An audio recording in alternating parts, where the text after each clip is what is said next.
Well,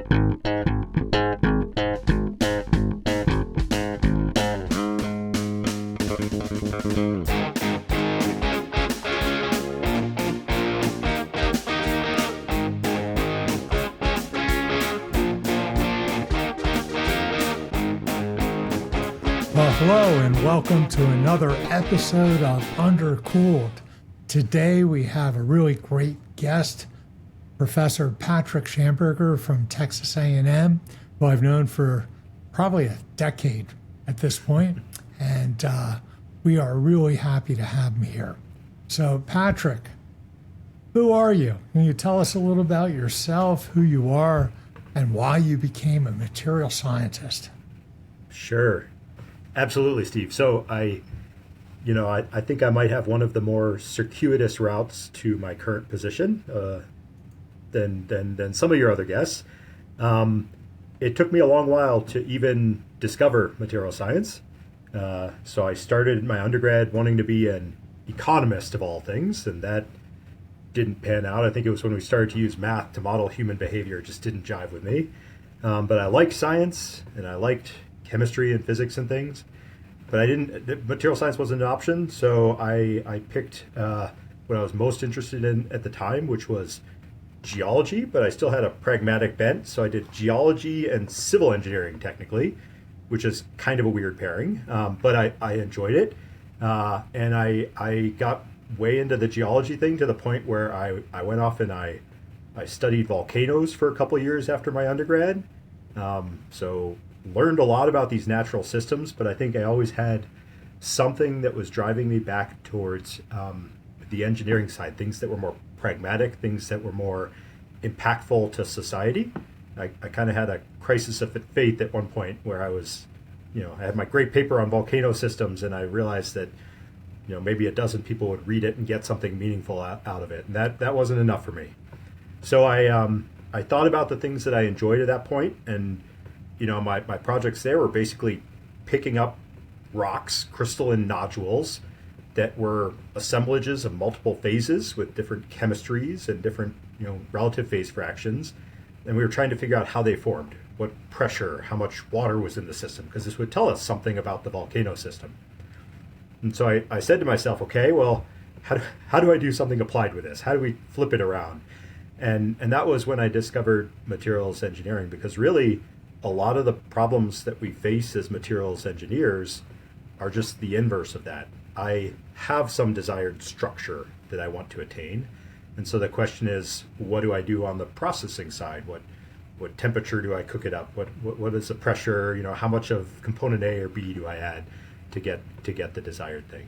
So I was able to bring in all those things that I learned and I love: crystal structure, thermodynamics, phase diagrams, and to just sort of reapply them. And I will say that, I think it gave me a really unique perspective, because, you see this all the time in different academic fields where there's always cross-pollination of ideas. There's always, these guys figured out something, how can I take that over to my discipline and get massively famous and figure out these hard problems just by using tools that were already developed in some sense in other cases. And so, phase diagrams, geologists borrowed a lot of that from metals, ceramics people. It was just a lot harder because you had more gunk in your system, right? And crystal structure, obviously, a big thing. So all of these tools that are developed in different disciplines for some fundamental reason. They're able to kind of be carried across, and I think I got to see that because I saw some of geology bringing things in, and then I see some of material science doing the same thing. So, that was how I got into material science, and then it was also a bit of an epic journey to go from there to Texas A&M. I probably should have led with I'm an associate professor at Texas A&M, but I was at the Air Force Research Lab for about 3 years afterwards. Which was also an amazing experience, also very broadening. You see lots of, connecting problems to science, what's the technological problem and what's the scientific problem? How do I merge those? And I kind of had, I think the the good fortune to be in the right place at the right time. So my wife was also academic, was looking for opportunities. We were trying to find things together, and Texas A&M had just made the decision to start up a department. And I happened to have already crossed paths with the new department head. So there were all these things where the stars just magically aligned. And I joined A&M as the second body in the two body problem. But I worked my tail off, and I think I demonstrated some meaning that I could contribute to this new department, and that's how I ended up where I am. That's the short version. We'll get the long version off camera, but I do love there's a fun anti-parallel here with your origin story, which is I discovered geology after I had started doing material science professionally. And so I was in Iceland just on vacation, but the geology there is so naked and it's so immediate and obvious. You can't help but notice it. And I started just looking at rocks and these fissures and these structures that had very clearly grown by directional solidification. And I'm like, oh, rocks are materials, which is very dumb to say out loud, but having that realization, as you said, that the tools of one trade help you solve problems in another, that I could understand this system through the lens of phase diagrams and solubility and phase transformations, that was a really big moment. So for what it's worth. One of my favorite courses in college, I was a math major, and I took a introduction to geology course. And it was amazing. I just loved it. And it was my first introduction to materials, but I didn't know it. And I got to be good friends with a lot of the geology students. One of my best friends was one of my roommates. He was a geology major. He's a lot richer than me now. He went into, petroleum, petrochemicals. He lives in Houston in a house that's so damn expensive, I can't even think about it. And, but I even was on an intramural softball team with the geologist. We were called the subductors because, with the plates, the subduction. Yeah, appropriate. And it was a lot of fun. And much later, when I did material science, I started doing the evolution of texture in thin metallic films. And I found out that it was all the work was done by geologists 100 years ago. They didn't call it texture. They called it the fabric of the rock. And that was the orientation of the grains. Yeah. But much of material science was first done by geologists. I mean, Wittgenstein patterns, right? That was all geology that first observed all those things. And I forgot if it's Schoenflies or Hermann Magwan notation for the space groups. One of those was chemistry, and the other one was geology. So the geologists have a long history. They predate most material science. Yeah. And we've learned a lot from geology. I will tell you, when I was visiting Ph.D. programs, so I'm transitioning from a master's student who studies volcanoes to a Ph.D. student who wants to do material science. I mean, I did well enough that programs sort of invited me out to visit, but a lot of them didn't know what to do with me.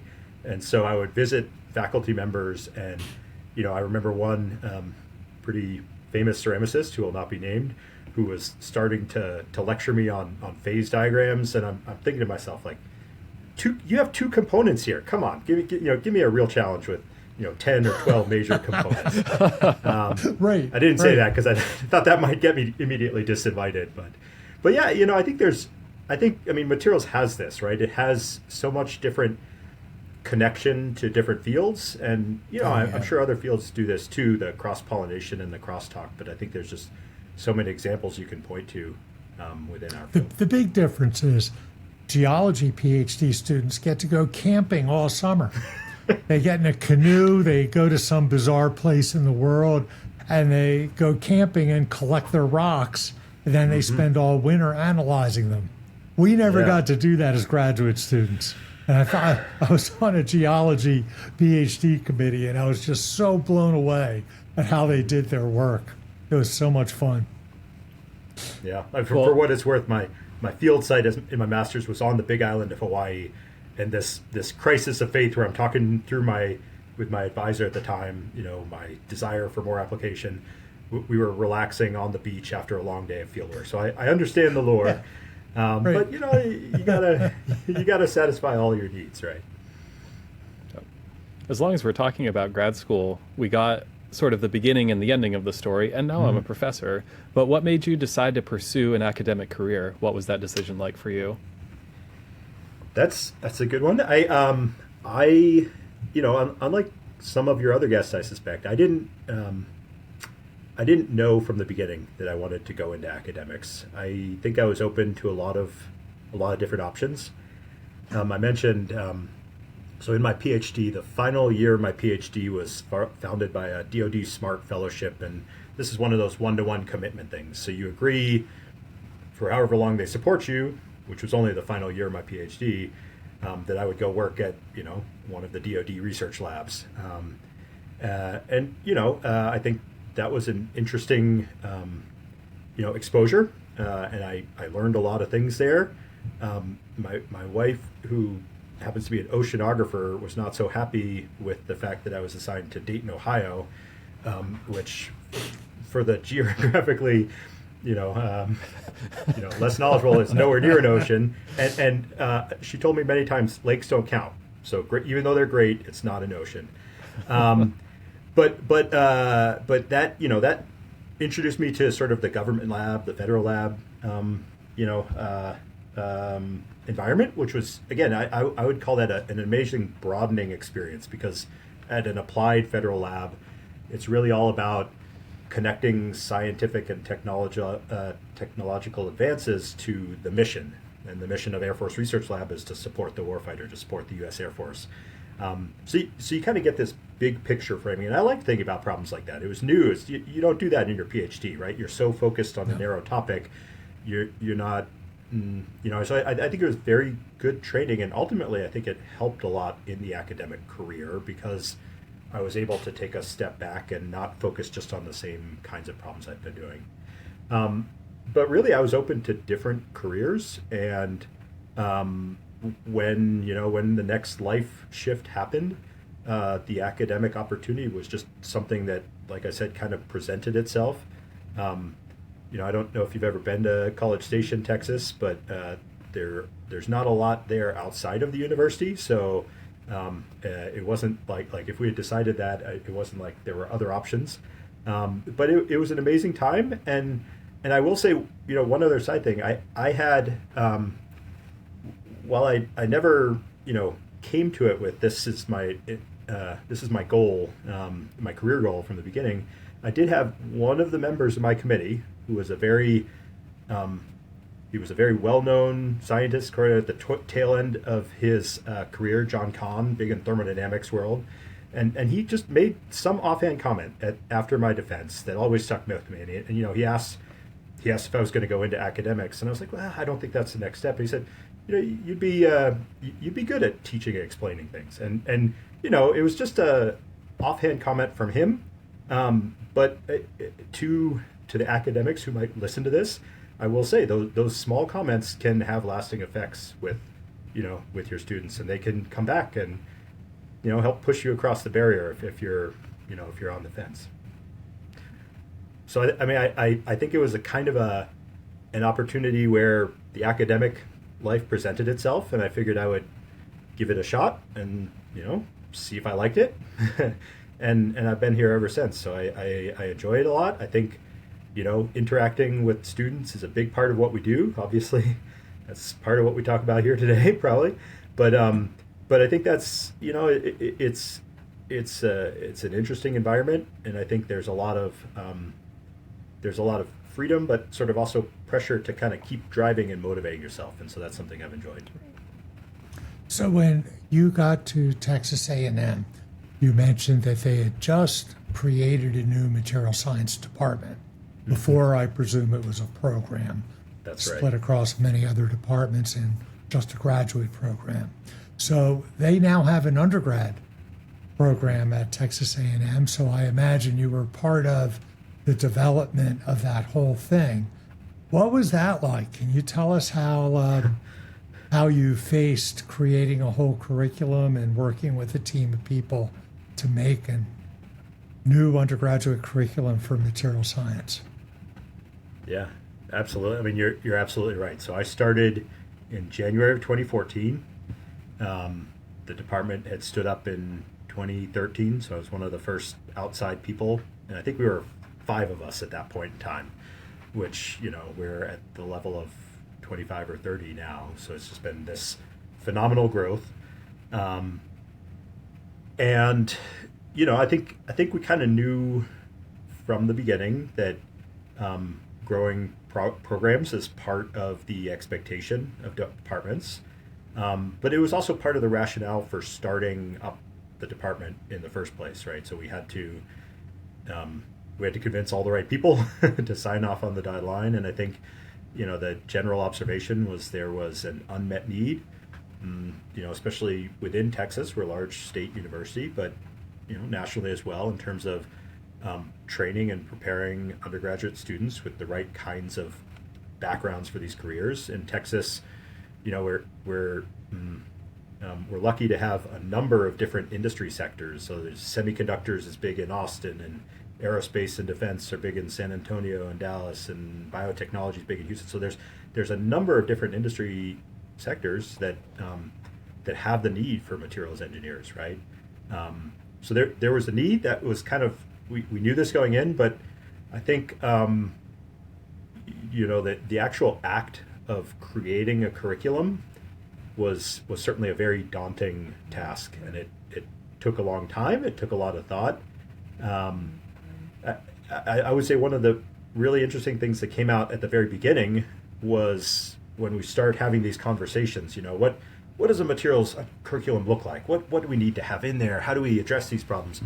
We looked around the table, and I think maybe one of our 10 or so faculty at that point actually had an undergrad degree in materials science, and all the rest of us, are kind of coming in as outsiders. We obviously were trained as Ph.D. materials people, but we hadn't gone through an undergrad program.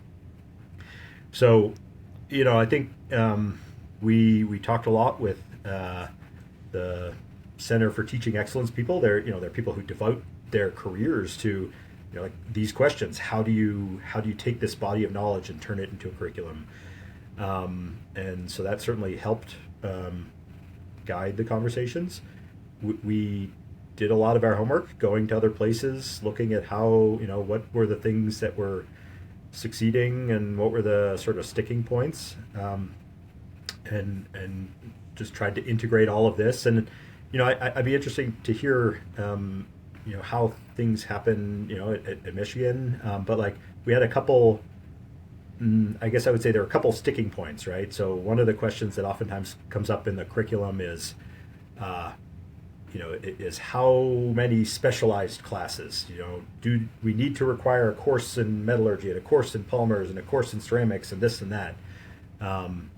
And we tried to the best of our ability to have sort of the core knowledge embodied. And, I know it's not totally possible, but to have it somewhat materials agnostic. So, for example, a thermodynamics course that brings in examples from polymers and ceramics and metals. So that was one sort of decision we had early on. One of the other decisions is what level of required elements versus how much flexibility. And I think this is something that at least at Texas A&M we stand out quite a bit from the other departments because there are a number of electives we allow them to take within the material science department, and then there are a number of electives that it can be anything, science, technology, math. They could even be a business course or a technical communications course or a foreign language course. And I think that was something that I think we all agreed was relatively important, was to have that flexibility, because there's no way to craft a single curriculum that is going to adequately prepare someone who wants to go into corrosion versus wants to go into semiconductor films versus wants to go into polymer biomaterials. And so I guess that was one of the other early decisions that we made. And some of it was just coming down to, what is the lowest common number? What is it that everybody agrees is core and essential? And beyond that, let's try and provide sufficient flexibility so that students can craft the right thing given what their ultimate desired outcome is. That's fascinating. So, across the materials community, a lot of programs are constantly reinventing themselves. We're going through that process at Michigan. And so we're all looking to reinvent our curricula. So it'd be really interesting. Can you tell us what your curriculum actually is? What are the required courses, and how many materials courses do you require, and how many technical courses, and then how many associated courses like the business or language? What does your program look like? Because I think a lot of people would like to hear this. Yeah. Oh, okay. Including me. Some, maybe not a lot, but some. We'll go with that. I hope I should, but I am the undergrad program director, but I am liable to get some of the numbers wrong here. So I hope I get it mostly right. And if you're an undergrad at Texas A&M listening to this, please refer to the handbook. This, what I say, is legally non-binding. You can't get away with fewer courses because I forgot one. But yeah, I think, okay, so like a number of other big R1 schools, and I think, if I remember right, I think like you guys do at University of Michigan, the first year is a common engineering curriculum that we have no control over, and they haven't declared their major. At A&M, like the earliest they can declare their major is at the end of the first year, although sometimes some students do it after about a year and a half or even 2 years, depending on math preparation when they come in. So that's all science, math. There's some required, A&M as a university has a required broad body of courses that they have to take. So there are some things in social sciences, some things in politics and history. Everybody has to take a history of the state of Texas class, for example. I suspect you do not have that in your curriculum. So,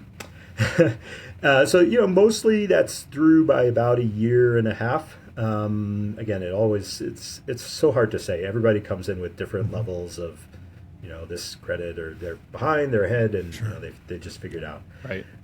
So we kind of think about the sophomore year as the start of our program. And so the very first semester, we have a pretty traditional intro to materials course.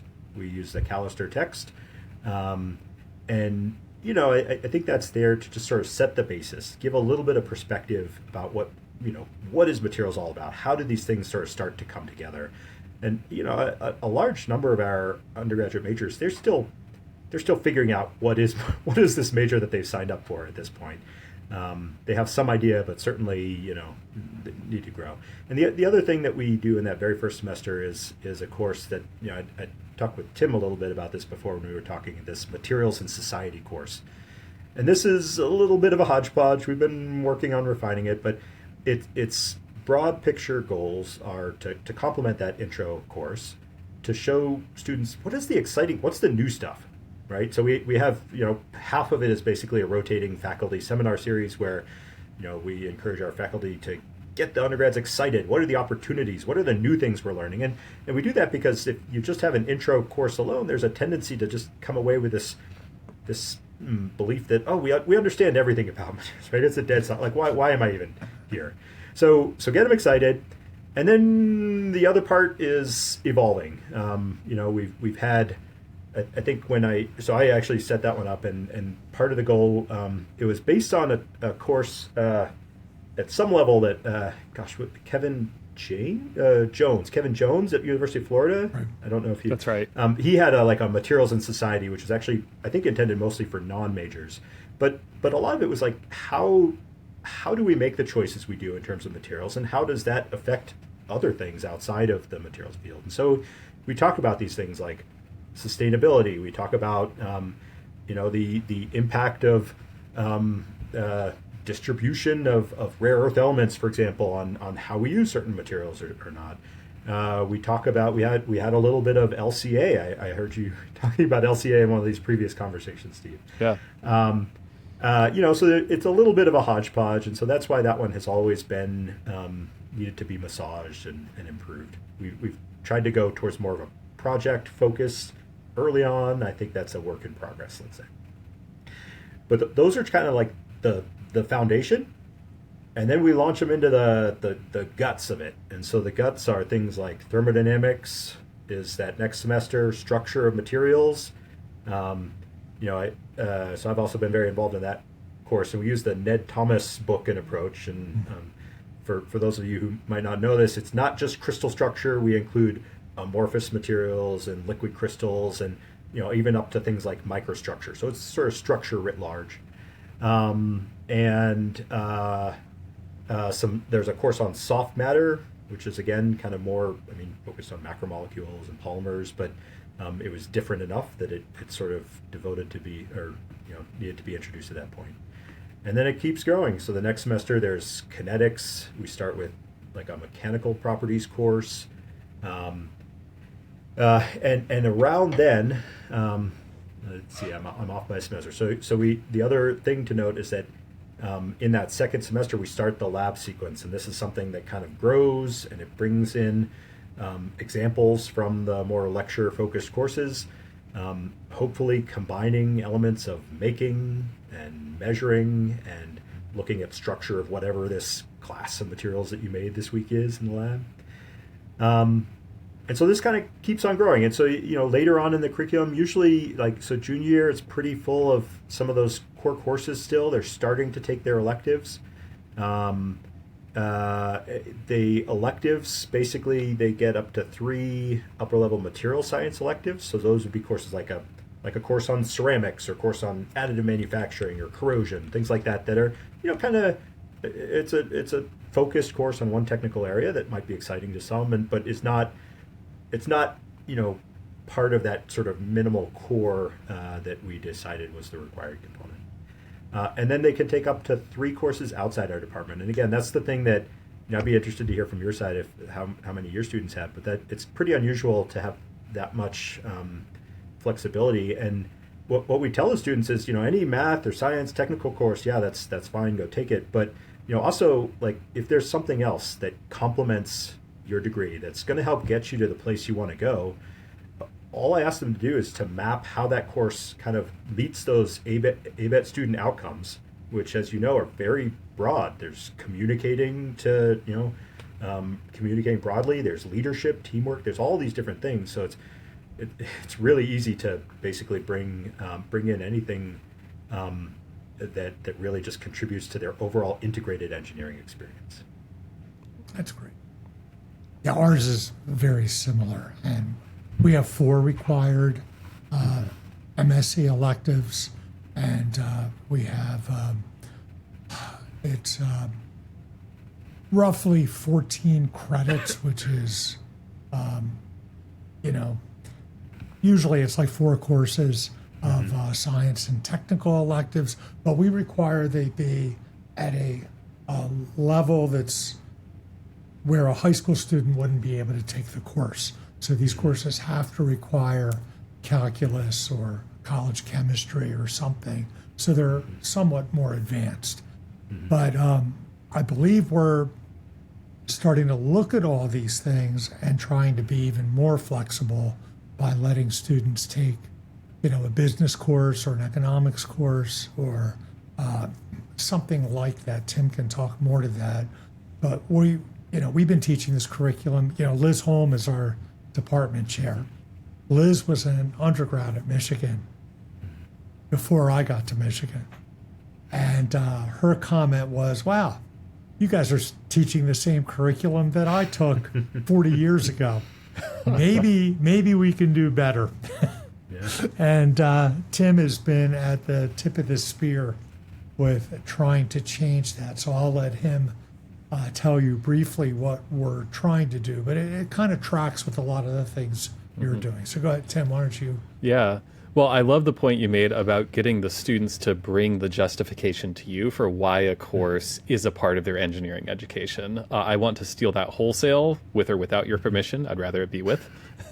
But Granted. That's something that, thank you, I really think is a valuable exercise for the student to say, here's the thing I'm interested in. How can I make this part of my professional identity? I'm a person who is good at materials and also has competence in something else. And to the point about accreditation as well, this is how this makes me a better engineer. So definitely love that. As far as the parallels, we have a lot of the same core courses. That's probably not a surprise. We have been trying to do more at the sophomore level with math, certainly. I've talked about that on the podcast before. Don't need to repeat that story. But we're also discussing ways to get more hands-on experience with the students earlier in their time in MS&E. Because the point you made about get people excited about the field, if it's just, here's what we did in 1930, okay, cool. But it's 100 years later, so now what? But something else that students also find exciting is just getting to get their hands dirty, make stuff, break stuff, get in the lab, feel like you're being sort of a real engineer, you know? And so that is the other area where we're really focusing. The flexibility aspect is really important because materials is so broad, right? That as you said earlier, what a corrosion scientist needs and what a metallurgist, sort of like a classical metallurgist might need, and what a ceramist who's working on, I don't know, high temperature advanced ceramics, right? They have different needs, and there's no one curriculum that suits all of those. So we have to give that room for students to not only follow their interests, but also discover new things. And this gets back to how does this make you better overall? I feel like some programs really undersell the value of breadth, and that's something that we want to cultivate. But it sounds like we're on the same page with respect to that. Yeah, I'd be interested to hear, because I think the kind of questions that come up when you're having those, this discussion of like, we have a curriculum, how should we change it? What, like Steve said, it's the same curriculum we've had for the past 30 years. It come to that central question of like, what is that core skill set that makes a materials engineer, and how are the expectations for, either going on to a graduate training or going on to right into industry, how have the expectations evolved? And so, at least in my experience, the kinds of things that often come up are oftentimes at this sort of statistics to data science. Do we need to, do we just need to put this in courses? Do we need to give them more additional training at that level? Is that something that you've kind of thought about internally? Where do you fall on that? I am going to answer a slightly different question, because that's what we do as teachers, of course. And the canonical example of what you just described of the embedding everywhere, to me, is questions of engineering ethics. Because when we have like an ethics day, students are like, all right, great, that was ethics day. I can now forget it because it's not on the exam. But every interesting problem has an ethical question embedded somewhere in it, even if it's who will benefit from this, or could someone be harmed by this. And I feel like that there are certain topics that just suit themselves better to that embedding approach. So another one is computational methods. There are so many problems that we solve, at least in part, with the assistance of computers now. Why would that not be sprinkled into all of your courses? And yes, you have a specialized class as well. We have a senior level computational methods elective. And for people who want to go into that area professionally, they need that specialization as well. But for all of our students, I want all of them to be comfortable with writing a script in Python or something to visualize a data set in an interesting way, for example. And the more of those mini projects they can get sprinkled throughout the curriculum, the more they're going to say, this is part of engineering practice, rather than this is a thing I took a class about. So to me, it's selling that value of what do engineers do? Especially in these days where students can do vibe coding and have AI take out the drudgery of writing a code and helping them find out why it doesn't work. And so, we've developed this thread through our entire curriculum, threads of computation, math, and sustainability. Sustainability is kind of more to get new students, because engineering has been all about sustainability since day one. That's kind of the definition of sustainability, if we want to survive as a human race. How do we do that? And engineers have been offering solutions to that forever. But students are really into it these days. They really see the problems of sustainability. And a lot of students become engineers today because they want to do something with sustainability. And I think material science is right smack in the middle of it. Why not sell it like that? And why not include that as a thread in all of our courses? And by the way, ABET's great, but I subscribe to the tenet that you shouldn't have ABET drive your curriculum. You should improve your program for yourself and worry about ABET later. If you're doing a good job with your curriculum, of course you're going to be covering all those outcomes. But never let ABET be the driver. Just do it for yourself, and then you'll be fine with ABET. Yeah. No, we definitely we're on the same page there. It's just for the perspective of doing the formal approval for some of these things. It's nice to have some established framework that sure. point students to and say, hey, check that out. Map this course to that to that existing framework. And sustainability is built into the ABET outcomes as well. Yeah, I mean that's something that I think the existence of some of those threads. I mean, we certainly had a lot of those conversations about math and how to address math and embed math within courses and how to have that sort of complement the more traditional calculus sequence and linear algebra, differential equations, all of these things. I think we probably are at the point where maybe we're ready to start looking around and thinking about coming back to questions of better integrating programming and at some level in a consistent way. I mean, I think it's one of those things where a lot of faculty members, it's natural to them, and of course they're going to include that, and it exists there. But if you don't have that continuity, it's hard for the students to really come away with that appreciation. I think the main thing they come away with was, Professor so-and-so really likes Java or whatever, and that's not the end goal. Yeah, and some of it is the more superficial side of the unification, just so the students see that it's the same thing, exactly to your point. Not that it's Professor X's pet topic, but that the skill that they built with that person is the same skill that they use with the next person, is the same one that they use, so on, so on. Yeah. So we've been talking about some larger scale stuff, but I do want to zoom in a little bit as well. In the curriculum that you all have, are there any specific innovations or developments or topics that you feel are just really good ones? Like, this is a new way that we have innovated to teach this topic that is great, or here's something that we talk about that a lot of people don't. Any of that stuff that is just worth sharing out? Sure. I mean, I probably, if I thought about this question for a while, I could probably give you a number of examples. But I think the first one that comes to mind is something that a colleague, Raimundo Ariave, I don't know if you've crossed paths with him, has been, he's been thinking about sort of questions about materials design and using sort of data-enabled tools to enable that. And it's been maybe about 5 or 6 years ago. He was a PI on a NSF NRT program, and this was the successor to IGERT, so graduate training models.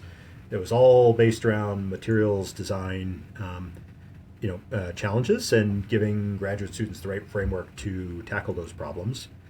And so I think we were one of the, everybody's starting to think about these things, but I think we were probably one of the earlier programs to start sort of framing it in that way. So there's a graduate certificate, which is kind of like a minor for grad students that came out of that. But then, it was immediately apparent that those kind of skill sets, like, there's no reason that an undergrad can't sort of jump in and tackle those same kind of problems. In fact, some of the undergrads are even better prepared than the grad students are for these courses. So we have this, the kind of capstone to it has always been this materials design course where, it's a project-based course, tends to be smaller in size, restricted, and students are in groups of 2 or 3. There are many different types of problems, many different design strategies or approaches that can be applied. In some cases it starts off with image mining and like sort of kind of going from a series of images to learning knowledge about it. In some cases, it's more of we need to build a physics-based model to describe this behavior and then use that as an inverse design tool. There's many different ways that it can be that it can come to fruition. But I think the thing I like about it is that it does a lot of these things. The students are learning by doing. They basically have to learn the skill sets on the fly to complete projects, but they're able to choose projects that are up their alley. They're things that they're interested in, and so grad students, it's great for them because oftentimes the final project just turns into a paper or a chapter in their dissertation. Undergrads, maybe that is not the key the key outcome of it, but it still motivates them. And again, I've kind of been around for some of the final presentations in the classes, and it's always amazing what students can do who really had very little knowledge coming into this course. So I think it kind of started with a series of expectations where they had to take these, again, higher level design and coding courses, but it's evolved to the point where in a lot of cases they pick up what they need to go as they go along. Yeah, I love that. It's especially exciting because this is something I've gotten from Steve from conversations with him. One of the things that makes material science special that I think most people don't realize is who creates the new stuff, right? It's not about choosing something off of a list and saying, oh yes, this has the yield strength I need. It's about inventing a substance that never existed before in order to solve an engineering problem. And getting our students to do materials design and not just hear about it, I think is fantastic. I love that. So I had a question. You said much earlier that when you developed your program, one of the reasons why you wanted a materials program was because of all the diversity in industry in the state of Texas. Have you been working with these industries to try to bring real problems for your students to solve? And where I'm kind of going with this is something that we learned about with another podcast with a guy named Ron Kander, who was the founding dean of James Madison's engineering program and the founding dean of Philadelphia University's engineering school, which is now part of Thomas Jefferson. And we've already used some of the ideas. We're starting to use some of the ideas he brought in. Tim is involved with rebuilding our first lab course to be more of a project-based course where we include a business student to help our students learn how to make a business plan and a designer to make our engineering students aware that the best engineering solution is not necessarily the best solution for a company. You have to make something that people actually want. And that was a real epiphany for me, and I think for Tim also, that we're trying to include. But I'd love to hear how you're involved with local industry and how you're integrating all of that. Yeah. So the two most obvious connections that I can point to are, we've always had very close relations with our industry advisory board. Almost all departments have this, but especially early on, I think we had a lot of feedback, a lot of informative conversations, and I think now that we actually have a program and are starting to have graduates who've been in the field for a couple of years, it's actually kind of around the time where we're first kind of going up and doing the follow-up check-in, and some of that is with the students themselves, but some of that is with employers of our students to ask exactly that question. What is missing? What are we doing well on? What do we need to reemphasize? And it's hard to see those as the educators, as I'm sure you're aware. You think about all these core great scientific knowledge that you're downloading to your students, but there's other stuff. They have to be able to run teams. They have to be able to communicate to people who aren't engineers. There's all these other things that are expected of them, and oftentimes, usually those are the things that come out in those conversations. So that's one thing, and the other, again, this is very common, is through our capstone design program. So all of our capstone projects, and it's we started off with relatively small classes, but we've been getting bigger and bigger and bigger, and so hats off to the team that manages the capstone design series, because one of the things that they have to do is go out and hustle and identify real projects and people who are willing to serve as an outside industry mentor for that capstone team, and usually we expect them to pitch in a little bit of money to sort of help support the team that's working on this, but they've been very very successful overall. So to this point, all of our capstone projects have come out of either industry, or we also have close relationships with some government lab that have similar applied problems, and so that is a very it's a very direct very direct tie-in. And I will say, because one of the things I have to do as an undergrad program director is explain to freshmen, how is material science different from mechanical engineering? How is it different from chemical engineering? And one of the things I almost always say is, let's just look at the capstone projects, because they're meant to be like real projects that a materials engineer would do. And do you want to go design a reactor with a certain yield? I don't, but some people do, I'm sure. Or do you want to focus on the product and how we can change some aspect of the product to change its behavior? And so it's a really nice, it's nice that we were able to drive up and have that input, from our industry partners, because it just really helps us convey the message all the way down to these prospective majors. What is material science all about? So that's those are the two obvious things. I think this idea that you're mentioning of like projects early on, I think that's a really great idea. I know we tried to implement it in some form, and we've struggled a lot with it. I think I kind of had this conversation with you, Tim, where you're what's a project that they can sink their teeth into, but they're adequately prepared to do at that point, given that they haven't taken any material science courses yet. And that's a tough one. I think you had some interesting solutions to it. But I love what you said about showing the senior design projects to freshmen, because what a great connection for them to see exactly what they're building toward. It's near enough in their future that they can connect with it. It's not like, 10 years from now, you'll have a great job. People like to hear that, but it doesn't actually tell them what they're doing tomorrow. And this is a really great way to get them in that. So I'd like to hear a little bit about your research and what you've been doing. I know you came and talked to us about neuromorphic computing, but I don't think that's your main focus of your whole research. You've been more involved with phase change materials for a variety of different things. Is that correct?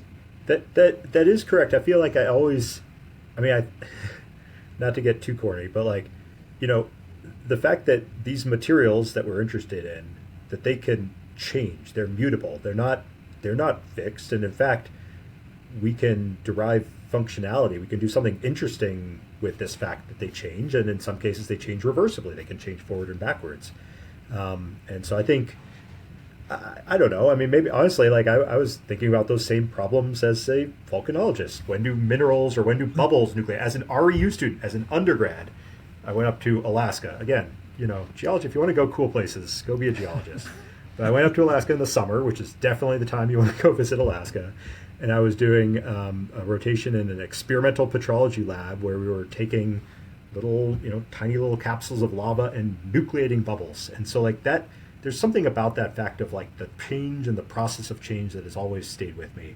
And, my Ph.D. was on magnetocaloric materials, and they're, basically things that if you apply a magnetic field, the amount of entropy or temperature changes in the material based on how you apply that magnetic field. And so you can make refrigeration cycles on it. And, I've kind of continued this thread in the Air Force. obviously one of the concerns they had is if you have a platform, like say a plane or a satellite or a drone or whatever, you don't have a lot of ways to get heat off of that platform. You can have these big giant heat exchangers, but that makes you visible and that slows you down, so those are usually bad.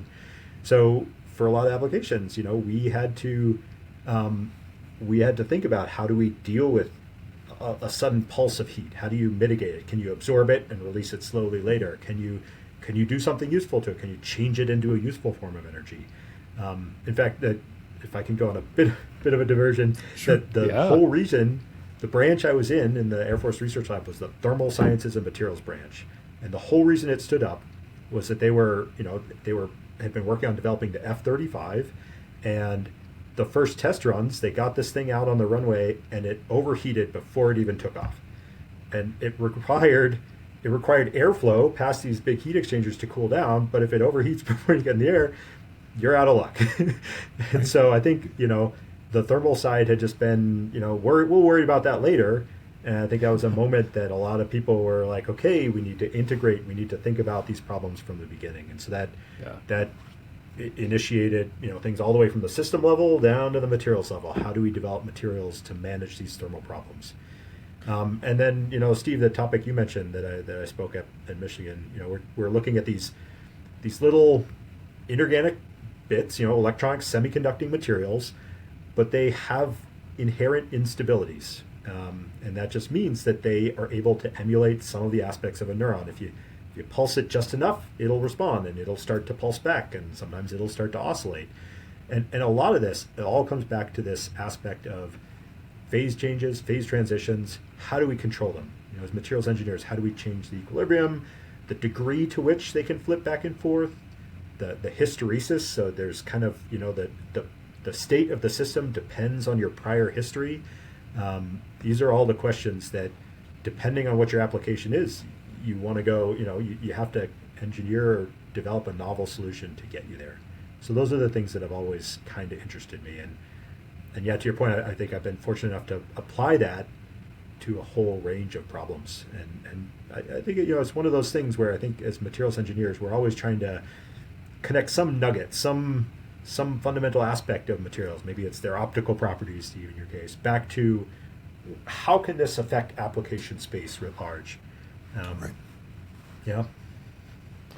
So a thread that I picked up on in everything you said is all these different classes of materials are at some level fundamentally about capturing and storing and redirecting energy and saying, okay, I have it in one form, I need it in a different form. How do I get there? And for people in the audience, maybe especially non-technical people, they're like, oh, okay, energy storage, this is a sustainability thing, and like make that connection. So of these projects that you work on, is there one of them that you could point to and say, here's how this could improve like a problem in sustainability, where they can see that direct application? Yeah, absolutely. So, you're absolutely right. Like, a lot of them are of interest, as we call them, energy transduction, changing energy from one form to another. In a lot of cases, we want to do that as efficiently as possible.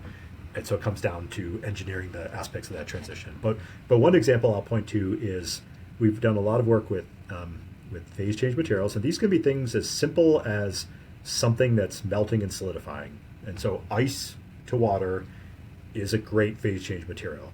If only we could do that at temperatures other than 0 degrees C. That's the big limitation. And it turns out that you can. You just need to change the composition a little bit, right?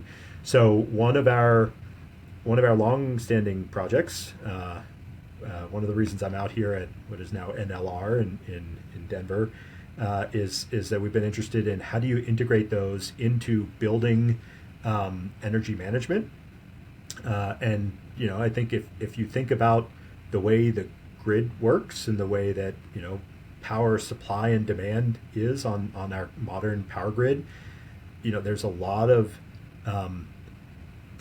unsteady power generation because of renewables, which is great. But we need to find ways to harness that and capture some power at one time period and shift it to a time, maybe hours or multiple hours, maybe minutes, but usually longer time periods when there's greater demand. And so in Texas, I think every summer when we see we have a hot spell coming, we're all on the edge of our seats about brownouts. Is the power, there's the supply and demand curve. You can go look at the ERCOT website and they get very, very close. And so, what can we do about that with phase change materials? So the whole idea is that you harness times when you have excess power, you run your AC systems, and you capture that excess cold or heat, depending on what season it is. You capture it as process heat. So you're melting or you're solidifying your phase change material, and then when you need to use that, cold. So let's say we're in the middle of the hot summer. You can run your ACs at night. You can freeze a substance, and then in the hot part of the day, when the peak demand is, instead of driving your compressors, which is what takes all the electricity in the AC system, you can basically suck heat out of those thermal batteries. And so really it's a thermal battery. It's a lot cheaper way to store energy, and to do it at scale that you can actually impact the grid. So we're still, sort of between a factor of 2 to an order of magnitude cheaper than electrochemical batteries. But there's all kinds of problems that we're trying to solve because, not only do we have to capture heat, we have to get that heat in and out. And so there's a heat transfer problem. If I'm using composition to change the temperature at which I'm melting and storing that heat, there's a stability problem. We like to use eutectics, but some of these things don't solidify in equilibrium conditions. So there's all kinds of things that traditional material scientists, like you know this stuff, phase diagrams, and we're kind of taking advantage of those and applying it to a somewhat unique form of energy storage. I love this. I love that problem. This is I great. love this project. Yeah. And I think we're at the point where we're actually trying to get these things into systems, so it's pretty far along technologically. So I see a different thread in all of this, and it's something I've been very passionate about recently. I think one of the reasons why material science is not understood by non-material scientists is because I think most engineers think of material scientists as those people who do material selection to solve a problem. And that's not what we do at all. We do what you do. We do materials design, right? You have identified all of these design tools to make materials that never existed before to solve particular problems. And it's through materials design that we're actually able to have massive impact on problems, sustainability problems like what you're just talking about. And I think it's important to teach students that they're developing, when they take thermo and kinetics, it's not like this dry, soft field. They're learning tools and the complex interconnection of when you move all those dials, how you're able to design things that never existed before.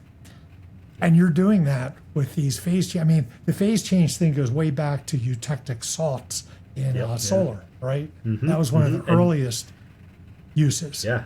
Yep. Absolutely. Yeah. And something that also for the students that I'll point out is that these problems, I mean, there are so many examples of where the materials engineers are doing what materials engineers do. They're changing the microstructure, they're changing something. But to make progress towards the problem, you got to really understand the nature of the problem. And that means you need to talk to, like the end users. And maybe the end user is someone who works at Copeland, a giant HVAC manufacturing company. And the actual nature is, it's not what you thought it was. And so it affects how you approach the problem. It affects how, what solutions are valid, are reasonable, are useful. And I think that's also something that I think I've had a chance, I've been fortunate enough to learn from interacting with some of these groups, is that you really, to make significant progress, you really got to listen. You got to listen to people at different points in this, this overall use spectrum. And you have to be willing to, like, even if you have a solution, you have a hammer that's great at solving certain problems, you got to adapt your solutions for what the needs of the problem are. And if we could figure out how to teach our students to do that a little bit better in capstone, that would be, I think, a great achievement. I think that's a great message to close on. Before we wrap it up for the day, we do always like to ask the meta question of, hey, what else? So if there are just any other thoughts that you want to bring up or something you want to brag about your institution, as long as we're here on the record. Anything else to share with the audience? I think Texas A&M is a hotbed for material science. We certainly welcome all prospective undergrads and graduates. Come check us out. But no, I think we've covered a lot of territory. I'm very excited to chat about this for a little bit with you guys. And I know that you're doing great things as well. So you got to let me steal some of your good ideas Sure. and try and implement them in our program. Hey, well, thank you so much for being on our show. And to all of you listeners, thank you again for listening and tuning in. And so with that, we'll see you next time. Bye. That's right. See you next time.